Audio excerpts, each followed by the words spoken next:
Thanks for staying with us. It's time now to look at some of your medical questions. And joining us, as he's here every Wednesday with the answers, News Channel 5's medical specialist, Dr. David Soria. He is the Chief of Emergency Medicine at Wellington Regional Medical Center and taking some time out for us again today. Nice to see you. Good to see you.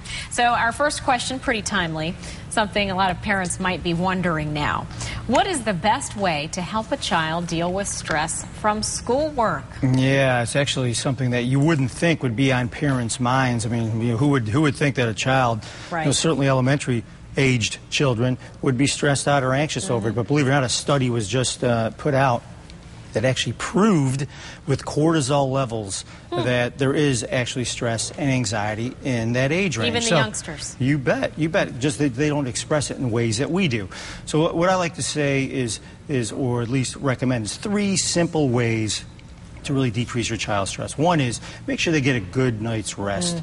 Lack of sleep, believe it or not, it seems simple, but it really does add to the physiologic effects of stress, anxiety, cortisol levels, and so forth. So a good night's rest does a lot of good, and it helps them think and function more properly as well.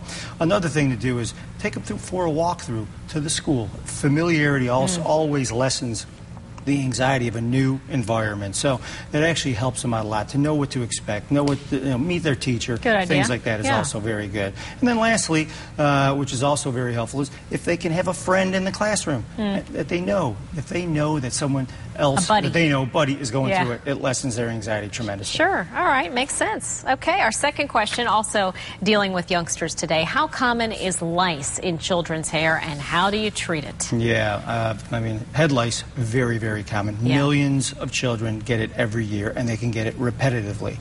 It's not a disease of filthy children. Anybody can get it anytime, and it's transmitted by direct contact. Typically, sharing of combs, direct head contact, hats, things like that. It does not jump 3 feet from one child to another. That's not something that a lot of people believe it doesn't happen. Okay. And so what you look for is little eggs that are very close to the scalp.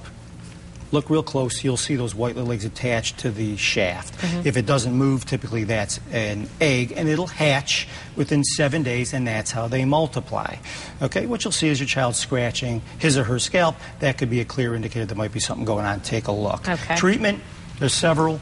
Over the counter, for example, a Nix or a Rid work real well. And for stubborn cases, Lindane or Elamite, which are prescription strength, work very well as well. So yeah, I mean, a yucky situation all the time, but you'll survive. You'll make it. You bet. Not a big deal, not serious, but can be transmitted. Treat it. Make sure you check. Okay, and our last question today, our third and final, is this. What causes psoriasis, and how can you make it go away? Yeah, psoriasis is actually a lot more common than most people think. Over 7 million people have it currently in the U.S. And what it is it's an autoimmune disorder where the body speeds up the production of skin cells. So what you end up with are areas of red, scaly patches of skin that can be itchy and certainly unsightly.